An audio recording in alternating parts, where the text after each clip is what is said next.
Welcome to the Explainer. If you're a plant-based athlete, you've probably gotten that one question a million times.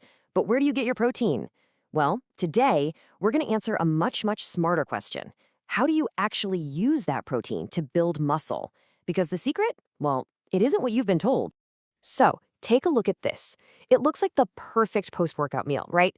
It's packed with protein. But what if I told you the total grams of protein in this bowl isn't actually the most important number? Yeah, there's a hidden signal in here, a little key that determines whether your muscles actually grow or if all this delicious protein just goes to waste. All right, so let's just dive right in and tackle this idea head on, the myth that it's just plain harder for vegans to build muscle. And, to be fair, if you only look at one specific number, you can kind of see why people might think that. Okay, so the data shows that, yeah, on average, vegans do tend to eat less total protein than meat eaters. We're talking about 64 grams versus 90. And for a really long time, this was kind of seen as case closed, proof that a vegan diet was somehow inferior for muscle growth. But you know what? That assumption is completely wrong. So, this is the real question we need to be asking. Is it all about just cramming in as many grams of protein as possible? The answer is a big, resounding no. Because building muscle isn't just about having the raw materials. It's about getting the signal to start the construction. And that signal, that's what we're going to talk about right now. And that signal, that master switch for muscle growth, it has a name. It is the one single component of protein that matters more than any other for telling your body, hey, it's time to repair and rebuild. Meet leucine. Now, it's one of the essential amino acids, the building blocks of protein. But I want you to think of leucine as the foreman on a construction site. It's the one that blows the whistle and tells all the other amino acid workers that it's time to get to work building muscle. That whole process is called muscle protein synthesis. And that is exactly why it's so critical. You can eat all the protein in the world, but if you don't get enough leucine in a single meal, that muscle-building engine, it never even starts. It is literally the key in the ignition. And here's the crazy thing. This is probably why you haven't heard much about it. Animal proteins are just naturally packed with leucine. So for anyone eating meat, eggs, or dairy, they hit this leucine target automatically, without even thinking about it. For us plant-based athletes, we just need to be a little more strategic. So let's get into the numbers, because this is where we can really see both the challenge and the massive opportunity for plant-based athletes.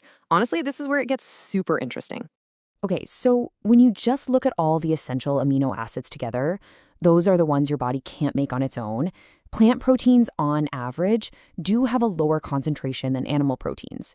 But, and this is a huge but, that word average is incredibly misleading. Right, because that average completely hides the real story, which is that the plant kingdom is unbelievably diverse. Not all plant proteins are created equal. In fact, the difference in leucine content between some of them, it's just staggering. And here we go. This is the perfect example. Just look at this. On one end of the spectrum, you've got something like hemp protein with about 5% leucine. But then, way over on the other end, corn protein is over 13% leucine. That's not just more than double the hemp, it's actually higher than whey protein, which is supposed to be the gold standard. Whey comes in at around 11%. 13.5%.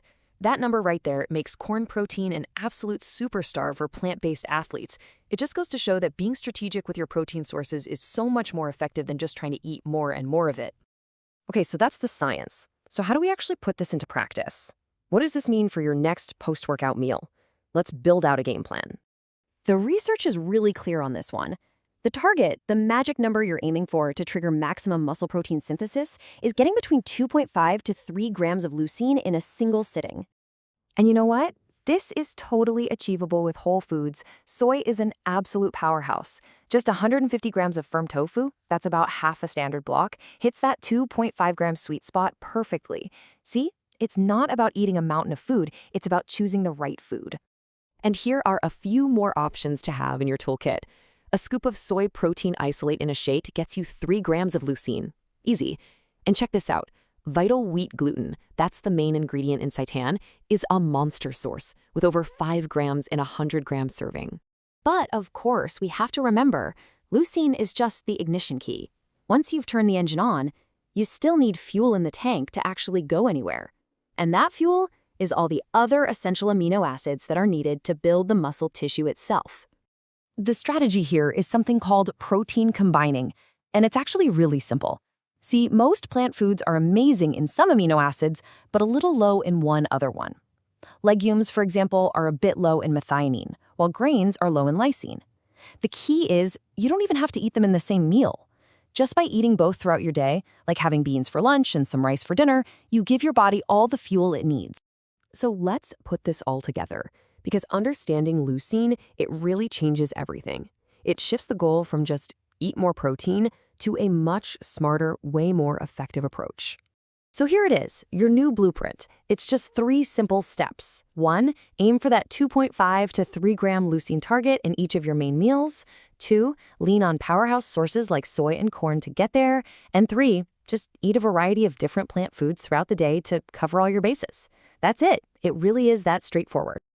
Ultimately, this is the big takeaway. Building muscle on a plant-based diet isn't about restriction or forcing down massive amounts of food. It's about being strategic. It's not harder, it's just smarter. It's about focusing on the quality and the signal of your protein, not just the quantity. So now you have the key. You understand the leucine trigger. The question isn't, can you build muscle on a vegan diet anymore? The real question is, how are you going to redesign your next meal to prove that you can?